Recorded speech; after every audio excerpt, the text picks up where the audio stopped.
Good day. I am Mr. Redeemer M. Gakad and welcome to Earth and Life Science. In this subject, we are going to study Earth and of course, life. Particularly, we are going to talk about how Earth became the home of life. And for quarter 1, week 1, we are going to talk about the features of Earth that made it a very suitable place for life. So let us now discuss the uniqueness of Earth. What makes it a very suitable place for life? Scientists spent the last decade searching for extraterrestrial life or life outside Earth. Numerous planets outside the solar system, or what we call exoplanets, have been found. And according to scientists, some of these exoplanets could possibly hold life. What are their bases? They look into the features of these planets, if they possess the same features of Earth necessary for life. So what are these special features of Earth? Let's talk about them one by one. First, it has the right distance from the Sun. It also has an atmosphere, the right amount of gravity, the presence of a magnetosphere, the presence of molecular oxygen, the presence of liquid water, generation of heat, and finally, energy from lightning. So let's talk about the first one, the right distance from the Sun. We know that Earth is the third planet from the Sun. It is in between Venus and Mars, and it is approximately 149,597,870 kilometers. Now, what will happen if Earth is near the Sun? So it will be too hot that water will start to evaporate. Earth will become so dry that life will not exist. Okay, just like planet Venus. Now, how if Earth is farther away from the Sun? It will be too cold that water will freeze. Okay, again, life will not exist. Fortunately, Earth is found in what we call the habitable zone around the Sun. Okay, this is also called the Goldilocks zone. In this zone, water exists in liquid form, which is essential for life. So we can say that Earth has the right distance from the Sun. Next one, the presence of an atmosphere. What's an atmosphere? Atmosphere is the blanket of gas that surrounds the Earth. And what can we find in the atmosphere? We can find there the ozone layer, which protects all living organisms from harmful UV rays or ultraviolet rays from the Sun. Okay, aside from that, it also has the gases that are essential for life. What are these gases? We have there the oxygen, which is used in respiration. This is not the same respiration as the breathing in and breathing out of air. Okay, this respiration means another thing, and we're going to discuss that later on. Aside from oxygen, we also have nitrogen, which is for plant growth. Okay, and we also have carbon dioxide. Now, you may be wondering why carbon dioxide is included in the essential gases for life. Okay, because most of us think that carbon dioxide is waste and it causes global warming. Okay, well, you are right, but carbon dioxide is also necessary for life. Okay, why? Okay, remember that plants need carbon dioxide for photosynthesis, okay, to make their own food. Okay, and we also rely on plants for our food. Now, without carbon dioxide, plants will not be able to make food, and we will not have food as well. Okay, aside from that, carbon dioxide acts as a greenhouse gas. A greenhouse gas traps heat, okay, that is coming from the Sun. Okay, without these greenhouse gases, the heat coming from the Sun will enter the atmosphere and will bounce off back to space. Okay, if it will not stay on Earth, okay, Earth will be so cold. Okay, so that is why carbon dioxide is important in the maintenance of Earth's temperature. Next one, it also protects us from space debris. Space debris like meteors, upon entering our atmosphere, burn and disintegrate. Okay, if they do not burn, if they do not disintegrate, Okay, they could possibly hit someone and cause injury or even death. So those are the benefits that we get from having an atmosphere. Next one, the right amount of gravity. So gravity is the one that keeps us here on Earth. Without gravity, we are all going to float into space. Okay, now what will happen if gravity is too weak or if it is too strong? Okay, so if it is too weak, Earth will lose its atmosphere. And together with the atmosphere, we are going to lose the protection and the gases that are necessary for life. Okay? If gravity is too strong, okay, it will attract more space debris. We will be bombarded with meteors. Okay, aside from that, our bodies and everything here on Earth will be heavier. So walking on the street will be much difficult. Lifting objects will be much harder. Okay, so thank God we have just the right amount of gravity.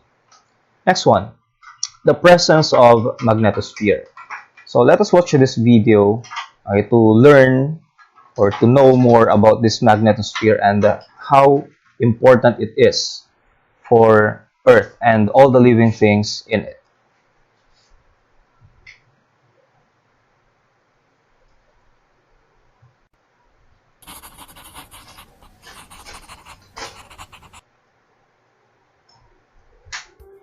Our sun is constantly blasting huge amounts of hot plasma out into space.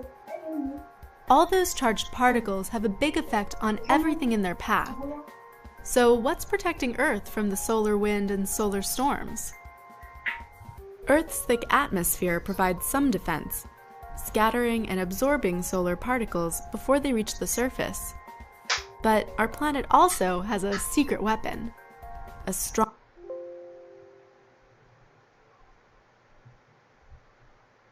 magnetic field it projects into space, mostly generated by molten iron alloys moving in Earth's outer core. The area of space where the magnetic field interacts with the solar wind is called Earth's magnetosphere. Its shape constantly changes as it's bombarded by solar particles. As positively charged protons and negatively charged electrons enter the magnetosphere, most of them are deflected around Earth, long before they reach the atmosphere. The magnetosphere really gets tested when big solar storms, carrying more plasma and traveling at higher speeds, are on a collision course with Earth. While most of the plasma is deflected, some of it gets trapped in the magnetosphere and funnels back toward Earth along field lines emanating from the poles. As charged particles from the sun collide with nitrogen and oxygen molecules in our atmosphere, they create the cosmic light shows known as auroras. The bigger the storm, the further from the poles auroras can be seen. Okay, so that is the importance of a magnetosphere. It protects us from this solar wind or the charged particles that is blasted by the sun. Okay, and it does not just protect us, it also gives us this magnificent light displays called auroras. Okay, so next one, presence of molecular oxygen. So oxygen supports respiration. Again, this respiration does not refer to the breathing in and breathing out of air. This refers to the process by which we harvest energy from the food we eat. When we eat food, it enters our gastrointestinal tract. It gets digested into smaller pieces. It gets into our bloodstream and then into our cells, wherein the cell uses this food in the form of glucose together with oxygen, okay, to create energy, and in the process also creates carbon dioxide. Okay, so without oxygen, we will not be able to harvest the energy from the food we eat. Okay, next one, the presence of liquid water. So water is considered as the cradle of life. Okay, because it is believed that here in water, or here on the primitive oceans of the earth, the first life forms formed. Okay, mainly bacteria. Okay, Actually, scientists, when they study the planets outside our solar system, what they are looking into is if it has water. Because if it has water, there is a big probability that there is also life. Aside from that, water is a universal solvent. So there are a lot of chemicals that can be dissolved in water. And also, there are a lot of life processes or life reactions necessary for life that are happening in the presence of water. Our body is made up of more than 70% water. So a lot of processes take place in the presence of water. Without this water, these life processes will slow down, and it will lead to our decline. So it is important to drink a lot of water. Next one, generation of internal heat. Okay, so let us watch again this video, okay, to understand more about internal heat. It happens because hot rock rises, heated by the Earth's core. Near the surface, the rock spreads in two directions and goes sideways. It begins to lose heat. Eventually, the much cooler rock sinks back down. Through this spreading process, the Earth's crust is very slowly dragged apart, and it's this that ultimately causes the continents to move.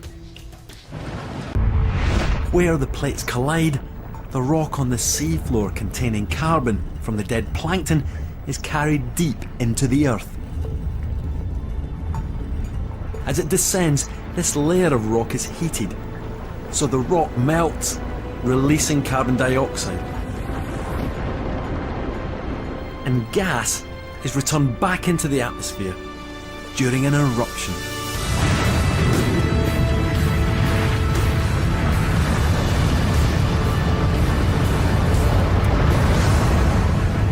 The remarkable cycle is complete. Okay, so the gases that are released during these volcanic activities are necessary in the formation of life, especially on the early Earth.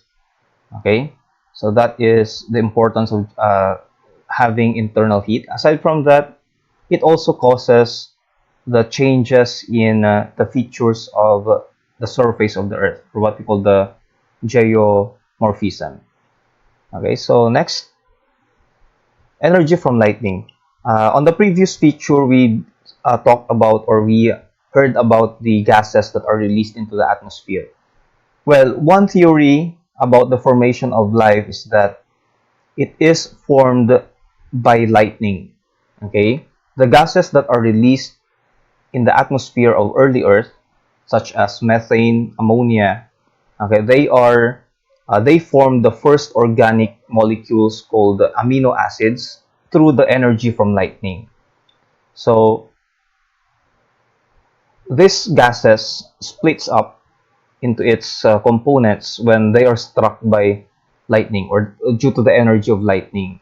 Okay, because of this splitting up, okay, they are able to bind with other molecules, forming this so-called amino acids.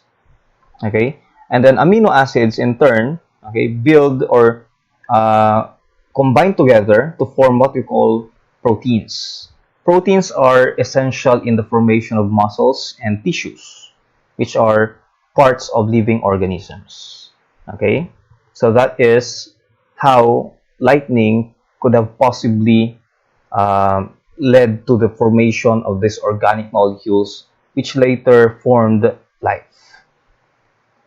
Okay, so those are the special features of Earth. Now, to summarize all of these features of Earth, let's watch this short video.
So that is all for today. I hope you learned something from this video discussion.